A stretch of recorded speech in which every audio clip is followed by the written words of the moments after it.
The PM responding to this issue, Andrew, and making his position known, as we heard in Melissa's report there, after he was basically announcing a very local infrastructure project, wasn't it, there in Sydney?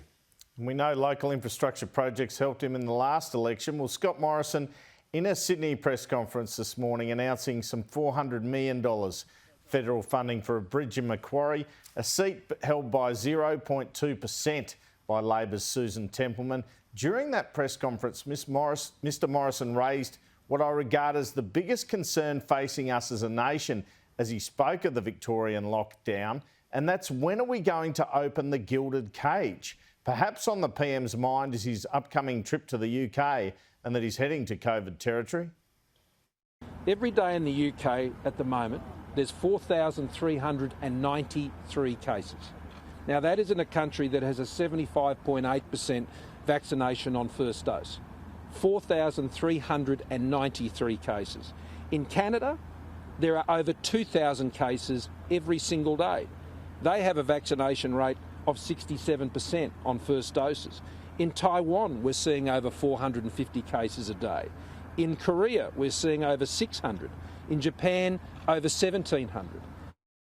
Kids have lost enough time out of school over the course of the last 18 months. And it's very important we get those kids back to school as soon as possible. So I am hopeful that these restrictions in Victoria will be lifted as soon as possible. So the PM being asked about whether Victoria should open up. And the picture he does paint there raises questions about what is going to happen when we open our international borders. The PM knows Australians regard it as unpalatable politically to open those borders anytime soon, and Australians are unlikely to want any cases, even with the country mostly vaccinated. So when and how to open the borders is a pretty big dilemma we are seeing here that we all seem to want to sweep aside. So the PM and a small media contingent, including myself, are travelling to the UK with him for the G7 in Cornwall and talks with Boris Johnson and Emmanuel Macron. Look forward to this time next week, giving you a read on what it is like living with the virus in a vaccinated country. On the Victorian issue, you heard there the PM mention how he wanted schools open.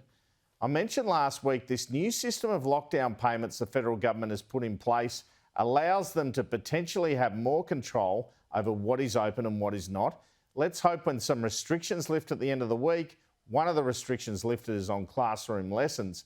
Meanwhile, the New South Wales Premier Gladys Berejiklian, having contributed to a Sunday newspaper splash that New South Wales was ready to take a national quarantine facility like Victoria, was making it clear today that if that occurred, it would be in place of hotel quarantine because New South Wales cannot do any more than it already is for taking arrivals.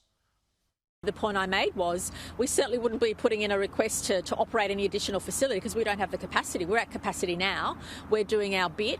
But however, as the PM said, down the track, quarantine could look different once the majority of our population's vaccinated and our international borders are open. Well, then that's a different question.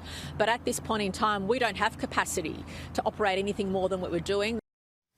Scott Morrison acknowledged this. Prime Minister, considering that we're in Richmond at the moment, would you consider a dedicated quarantine facility at the Richmond RAF base, considering that it kind of fits the criteria, plenty of land, federally owned, 30 minutes from the Nepean Hospital? Is that something that you'd consider? Well, first of all, I'm sure the Premier will concur with me, New South Wales is neither asking for an additional quarantine facility here in New South Wales, and nor are we seeking one.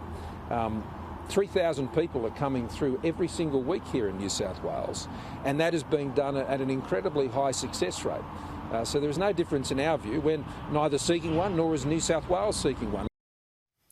I said last week it would be crazy to criticise the PM for going on the G7 trip when he will have his first face-to-face meeting with the US President and meet the British, French, Japanese and other leaders, but that the PM, perhaps still scarred by his Hawaii bushfire experience, was concerned about perceptions around this. Yet the question came and the PM did address it. And you think it's appropriate to leave at the moment to go to the G7 while Victoria is in a COVID crisis? These are incredibly important meetings for Australia's national interest. And these matters are being well managed here in Australia, and I'm in constant contact with the situation, whether in the Victoria or anywhere else. But when you're sitting down with the President of the United States, the Prime Minister of Great Britain, the President of France, the Prime Minister of Japan, our biggest allies and partners around the world, and to have been invited to do so. Australia is not a member of the G7. This is the third year in a row that I've been invited to participate alongside my global colleagues to focus on the biggest challenges the world faces. And Andrew, our viewers know that you and I, if he makes judgments you think there's a question mark over, we'll point it out, but there's absolutely no question mark over this.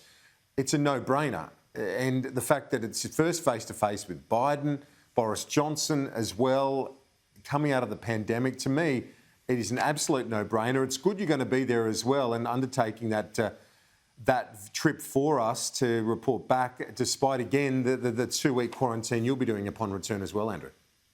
That's right. I mean, it's kind of a provincial question almost. That's how it feels. We're going to have this pandemic for many years. As the PM's view is, when is a good time to leave during the pandemic? There are going to have to be these occasions. And this is one of the more important ones. I wouldn't think almost kills a few birds with one stone, in the sense that it's not a whole bunch of bilateral visits. It's in the one place.